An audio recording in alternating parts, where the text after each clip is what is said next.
ဇလန်းကောင်းစဉ်နောက်ဆုံးမှတ်တိုင်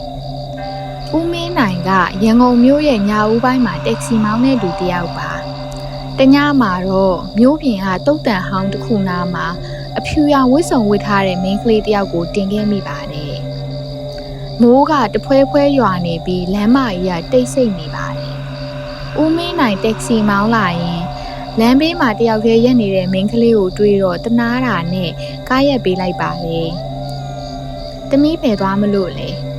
။သမီးကိုမြို့ထဲကတစ္ဆာလမ်းထိပ်ကိုပို့ပေးပါဦးလေ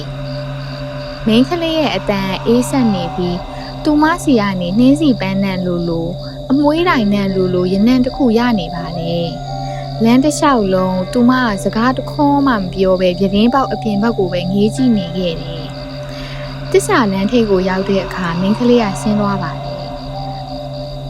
။ဦးလေးခဏဆောင်တော့သမီးအိမ်ထဲဝင်ပြီးပတ်စံသွားယူပေးမယ်။ဦးမင်းနိုင်လည်းစောင့်နေလိုက်ပါတယ်။10မိနစ်လောက်ကြာတဲ့အထိထွက်မလာတာနဲ့သူကကားပေါ်ကဆင်းပြီးအိမ်တကားကိုခောက်လိုက်ပါတယ်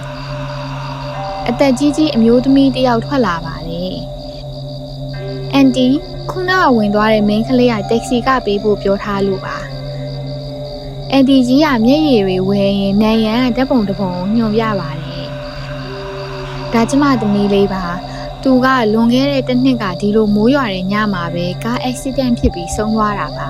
။သူကအိမ်ကိုပြန်ကျင်နေတော့ထင်ပါတယ်။ဦးမင်းနိုင်ကြောချမ်းသွားပါတယ်။တရေတင်မိပြီဆိုတာသူသိလိုက်ပါပြီ။သူဘာမှမပြောနိုင်တော့ပဲကားစီကိုအမြန်ပြေးပြီးတက်မောင်းပါတော့တယ်။ဦးမင်းနိုင်ကားကိုအသေးအတန်မောင်းရင်နောက်ကြီးမှန်တဲ့ကိုကြည့်လိုက်တဲ့အခါ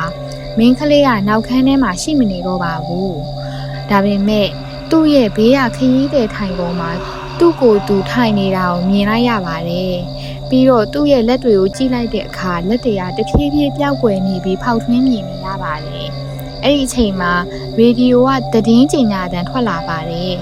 ။ဒီနေ့ညဦးပိုင်းကမြို့ပြင်တုတ်တန်အနီးမှာတက္ကစီတစ်စီးတိမ်းမောင်းမှုဖြစ်ပွားပြီးရင်မောင်းဦးမင်းနိုင်အခင်းဖြစ်ပွားရာနေရာ၌ပင်တိတ်ဆုံးသွားခဲ့ကြောင်း